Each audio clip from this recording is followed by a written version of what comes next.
Well, hello everyone. I'm Sibyl Star, and I am here to give the astrology forecast for the Libra full moon, which occurs on April 12th, 13th. It's actually on the 12th here in Pacific time at 5:23 p.m. But in other parts of the world, especially in Europe and many other countries, it's on the 13th. So we know at the moon represents our emotional body. And so when the moon is full, it really impacts our emotional body. They say that the moon herself has a core of water, and we know how she impacts the tides. It is said that she actually controls the water levels all through Mother Earth, water that are, below the surface as well as above.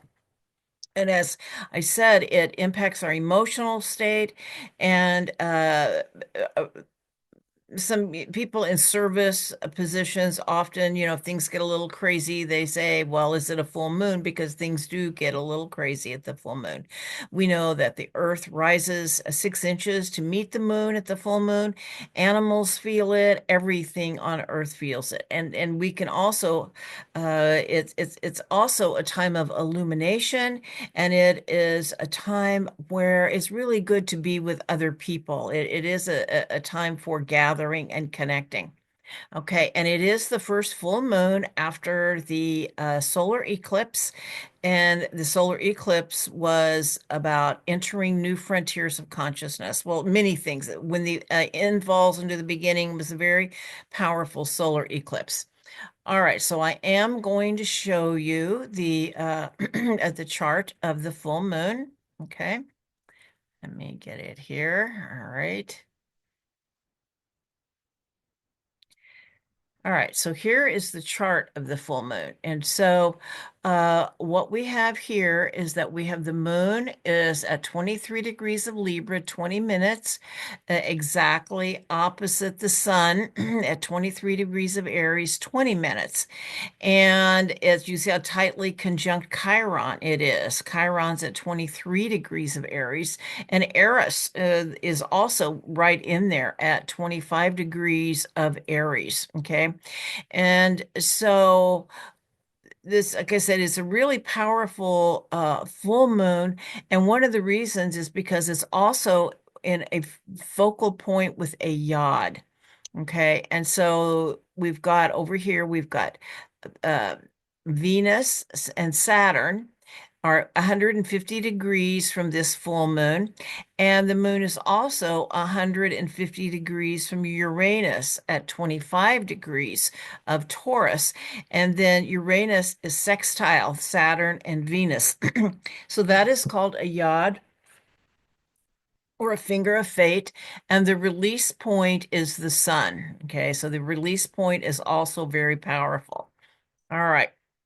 What else have we got here? And yods don't really do a lot unless they're activated. Like I said, is there some very significant information here is what this is saying. Pay attention to this new moon, this full moon, I mean.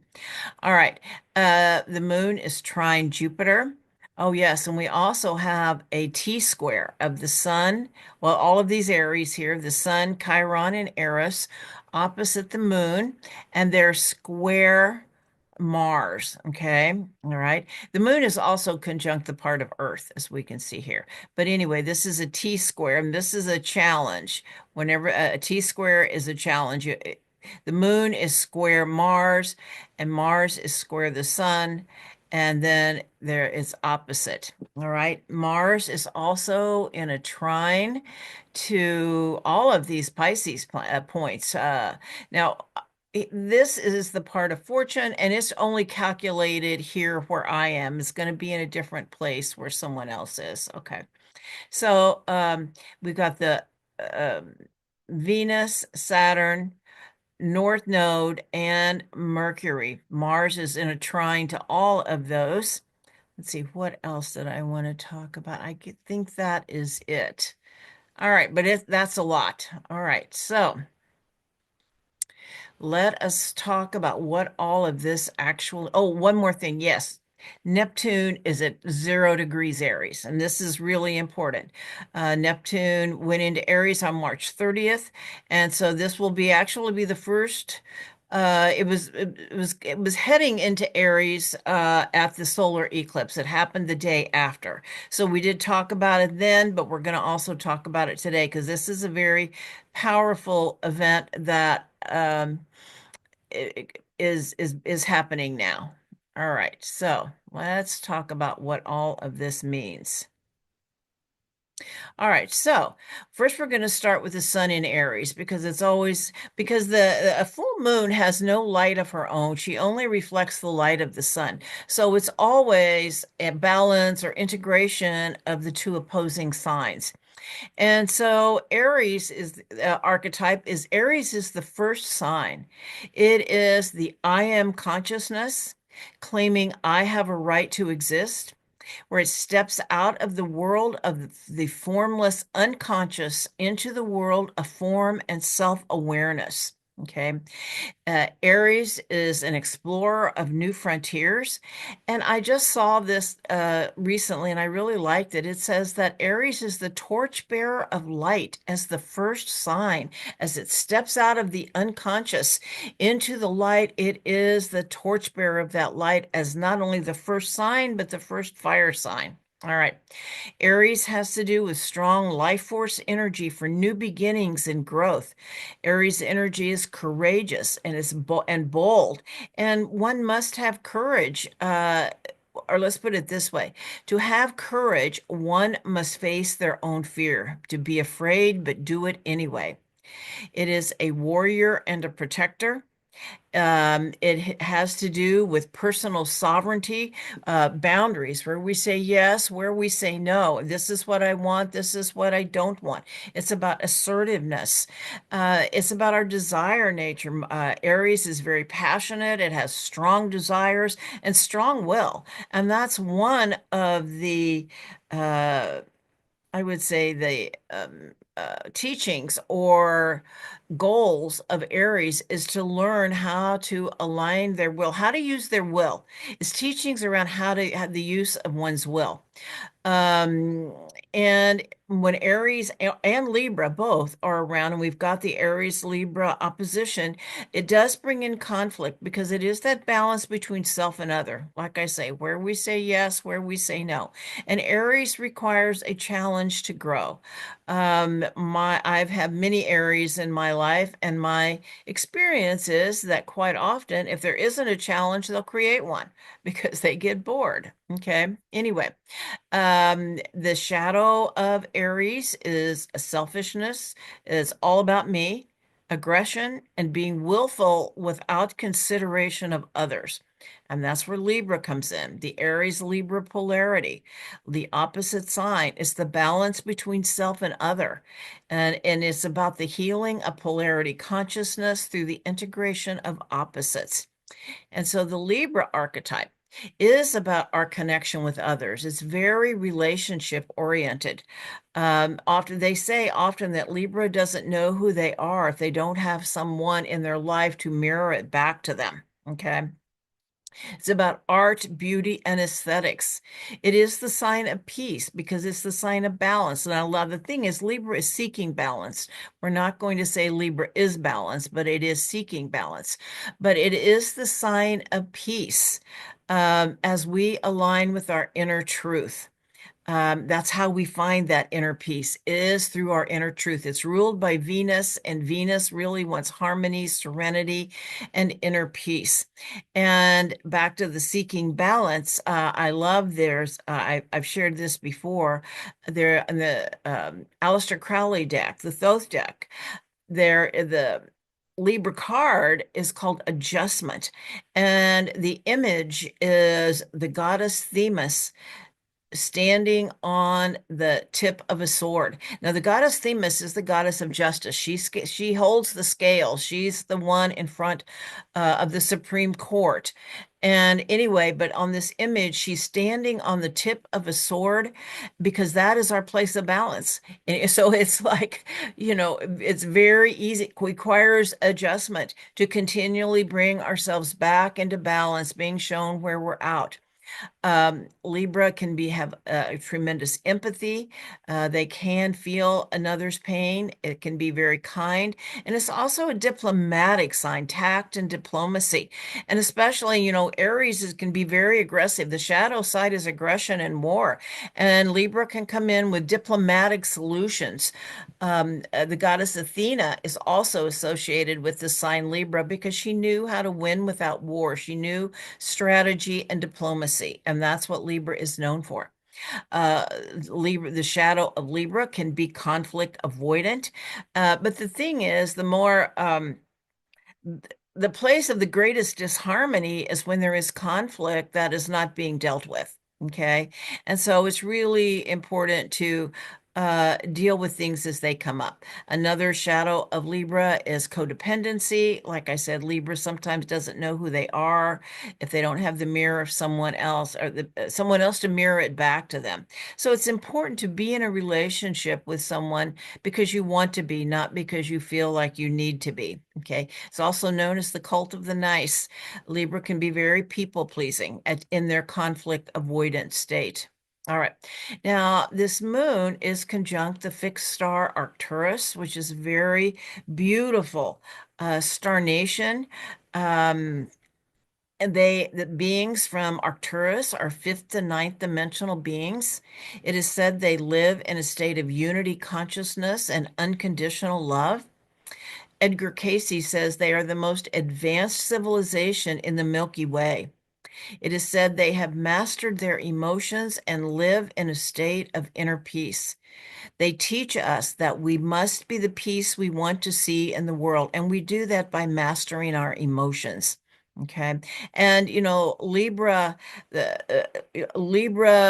really does seek inner peace. Okay. All right. And so, but the thing is, to get to that place of inner peace, sometimes we have to deal with unresolved conflict.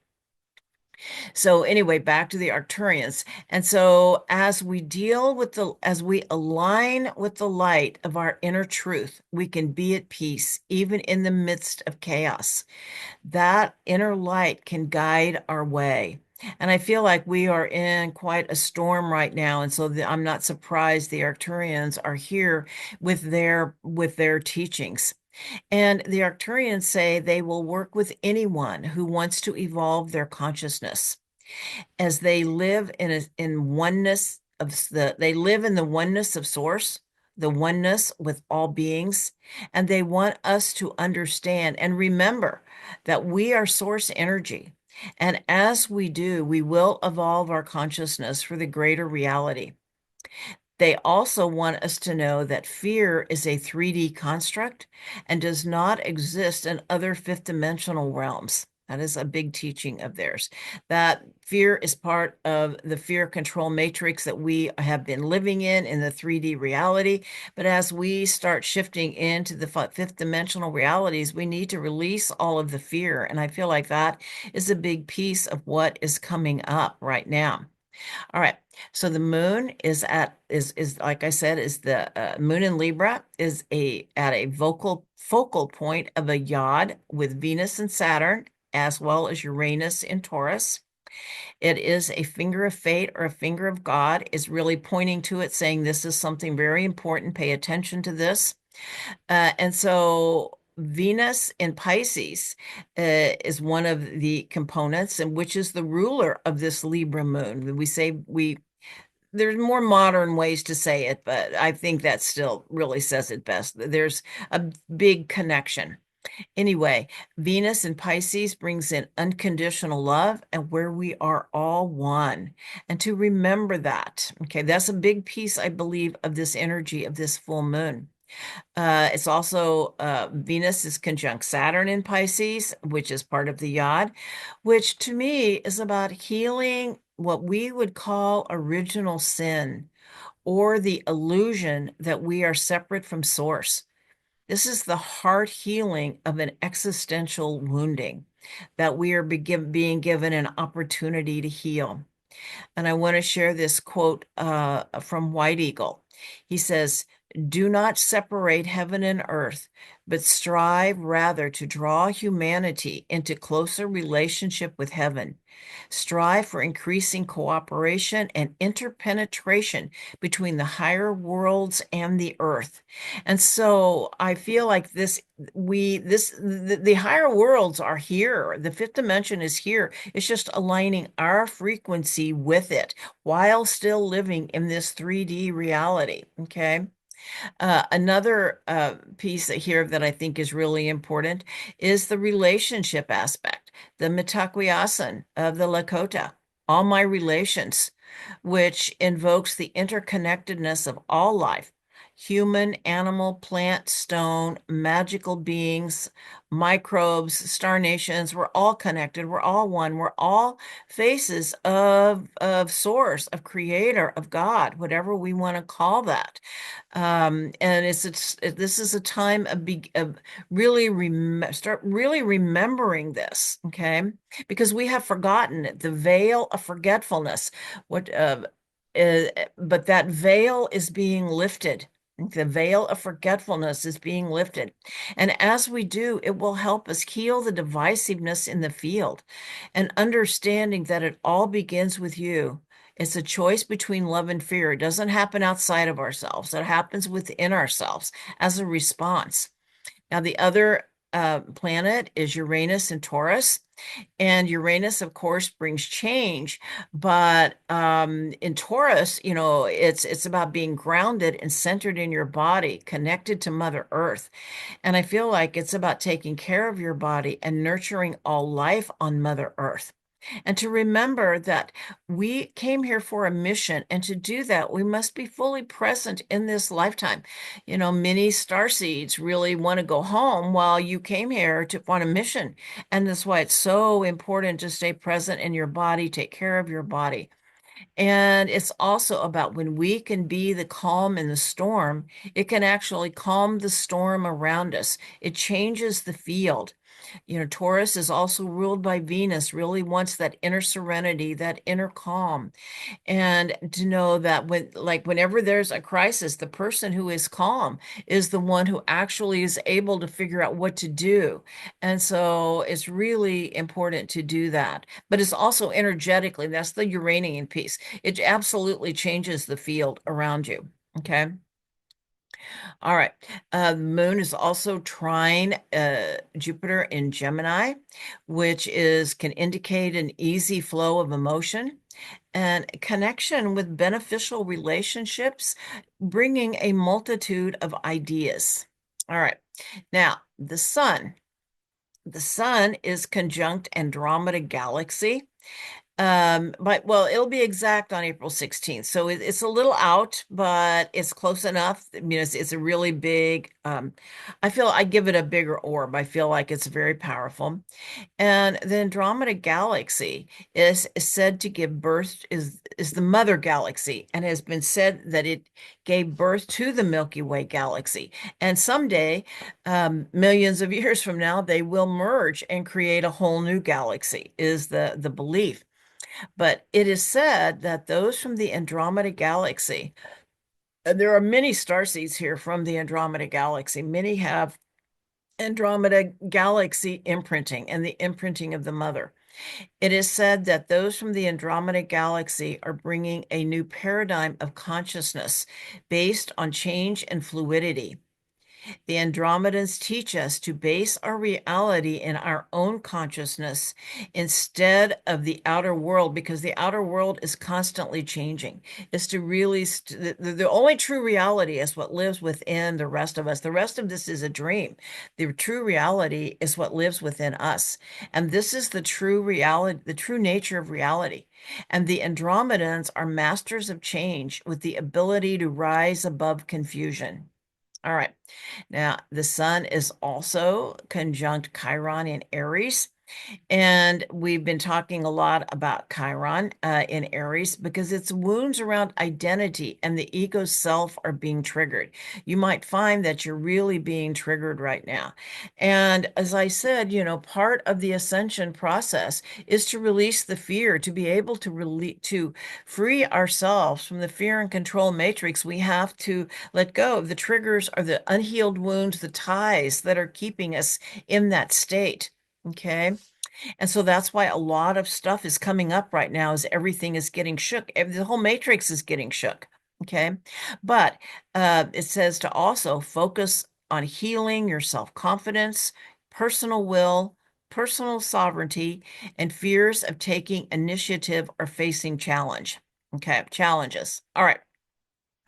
Now, we're going to talk now about that T square with Mars in Cancer. That's a really big one. The full moon is in a T square with Mars in Cancer.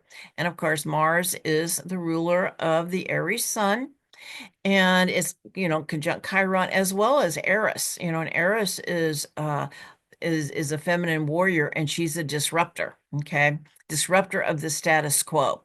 But Mars is a catalyst and also brings very disruptive energy. So this is very much about resolving conflicts that are coming up.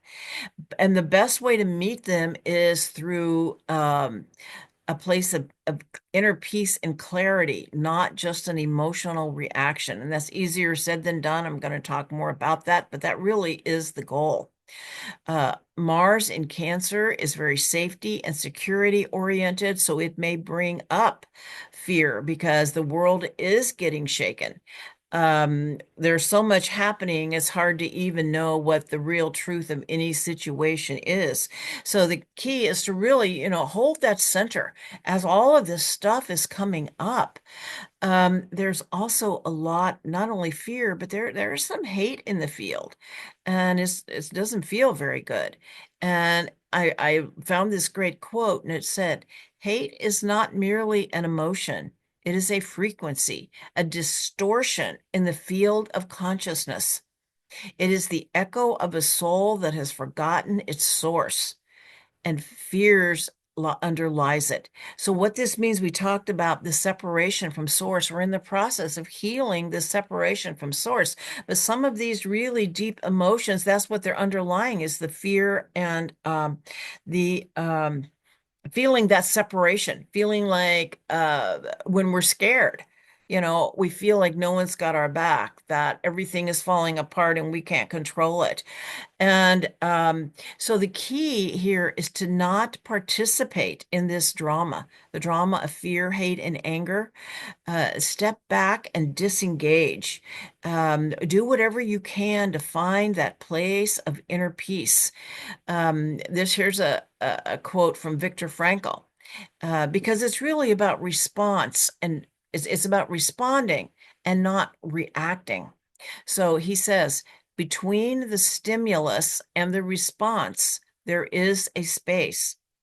In that space is our power to choose our response. In our responses lie our growth and our freedom.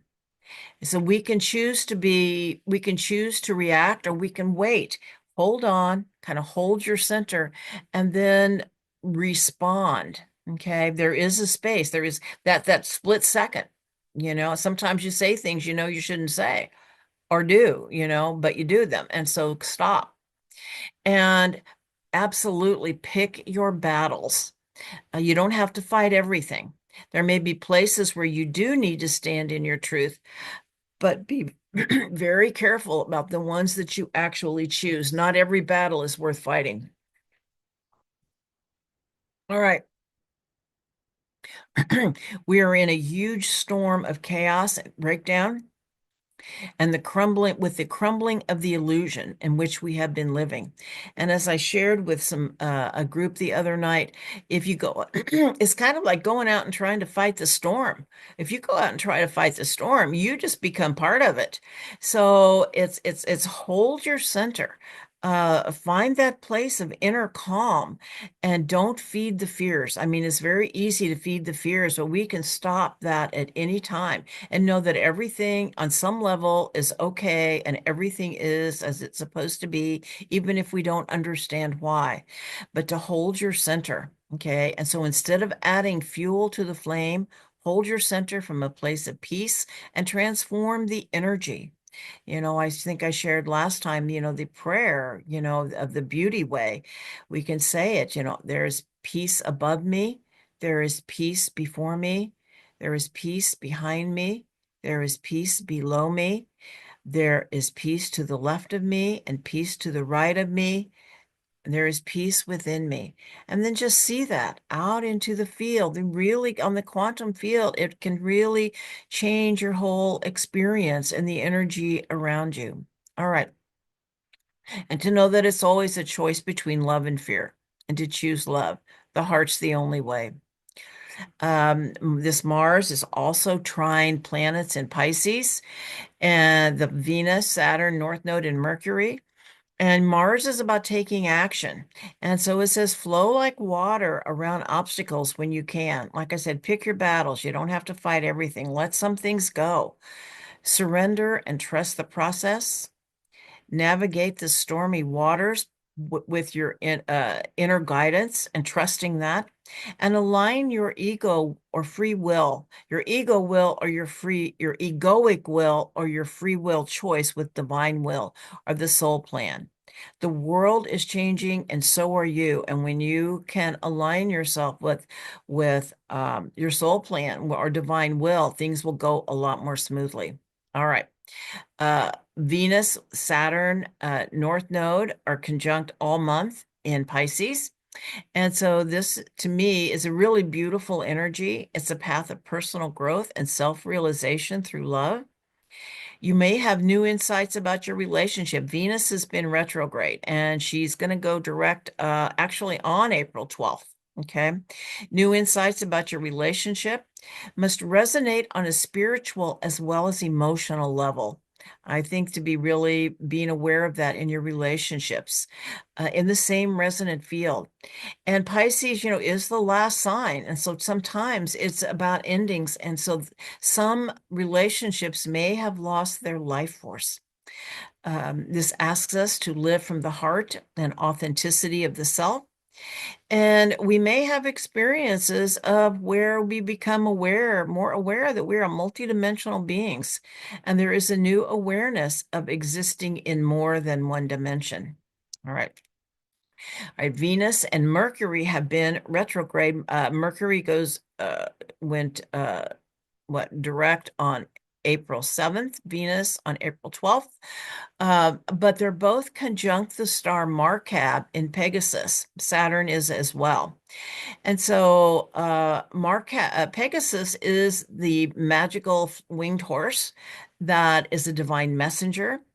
And so this activation of this very beautiful star within Pegasus can activate our intuitive inner knowing and our creativity. It's a very beautiful aspect. Another astrologer, Kaylin Castile, I really love what she said here. She says, Venus and Mercury complete their retrograde cycle aligned with Markab. This star brings into focus the physical expression of the soul. Markab holds spiritual knowledge of the metamorphosis of the physical body into a light body. Markab also activates the Merkaba, which is a grid of tetrahedrons around our earthly form, allowing for quantum leaps in our evolution. So there's also our light body is being activated. With this. These stars have been very active over the last several months. The North Node has been there. Neptune has been traveling over the stars of Pegasus. And now we have Saturn, Venus, and Mercury. Okay.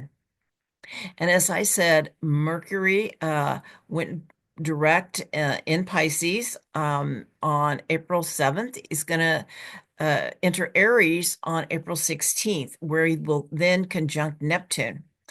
And so Mercury in Pisces is about back into the womb of all possibilities as we dream a new world into being. But it can also be very confusing as everything we believe to be true is shifting as we start to see the world and the cosmos from a different perspective. The veil of illusion is lifting. The point of the confusion is to become aware of the reality behind the illusion. We are experiencing new frontiers in consciousness and our role in the conscious co-creation of our reality. Follow your inner guidance, and especially if important decisions are to be made. And then when Mercury gets to Aries point and conjunct Neptune, a new beginning in the way we think and perceive the world and conscious co-creation. And then the last thing I'm going to talk about is Neptune at 0 degrees Aries. This is such a powerful placement. 0 degrees Aries is called Aries point, and it is activated so many times in 2025 and several times in March. That's where Aries and April, March and April, because Neptune conjuncted 0 Aries at 30 degrees, excuse me, March 30th. And then in April, like I said, Mercury goes over it where it conjuncts Neptune at 0 degrees Aries. Then May, Venus is 0 degrees Aries as well as Saturn. So March, April, and May, and Aries point is the, like I said, it's the beginning of everything. It's the beginning of the zodiacal year, and it's about giving birth. The Sabian symbol for this degree is a woman has risen out of the sea, a seal is embracing her. This says to me the emergence out of the realm of potentiality into the realm of reality. This is the beginning of a whole new impulse, creative and responsive. And the I am consciousness, which is a statement of self-awareness and a fundamental state of being which exists beyond the limitations of the ego and external circumstances. A recognition of one's inherent presence and a connection to a deeper, unchanging reality. And I feel like the Neptune in Aries is, Neptune has not been in Aries for since what is it, like 1861, a very long time. And no one alive has experienced Neptune in Aries before, but it really is about the birth of a new consciousness, especially here at 0 point, because Neptune is so much about consciousness. So it's the birth of a new consciousness of self-awareness, which lead us into new frontiers of consciousness growth. It's like we're in the birth process, but we're crowning. We can see the light, but we're not really through the birth canal yet. We're just kind of there, um, because the birth process is a long process. And as we do, we become aware of the true reality behind the illusion as the veil falls and the fog lifts, and that we are entering a gateway or portal into a new reality. The 3D reality is the dream, but the new reality of the fifth dimension is an awakening within the dream. As we awaken within our experience here in the 3D reality, awakening to the truth of our own divinity. That's what it's about. We have forgotten, but like I said, the veil of forgetfulness is lifting. And that is part of the fifth dimensional reality is beings who are living in that uh, level of consciousness remember that they've never left the source of all creation. And White Eagle says to say this prayer to ourselves every day. God is in me. Divine light floods and fills every atom of my being. And to remember that you are not separate from God. You are God experiencing itself. This is the awakening, and this is the ascension. All right. All right. Wishing you all a wonderful full moon. Hopefully, you'll be able to enjoy it in a really wonderful way. And wishing you all blessings. If you're interested in a reading, um, All my information is in the description box below. And if you like this video, please check like and subscribe. All right. Blessings to all and namaste.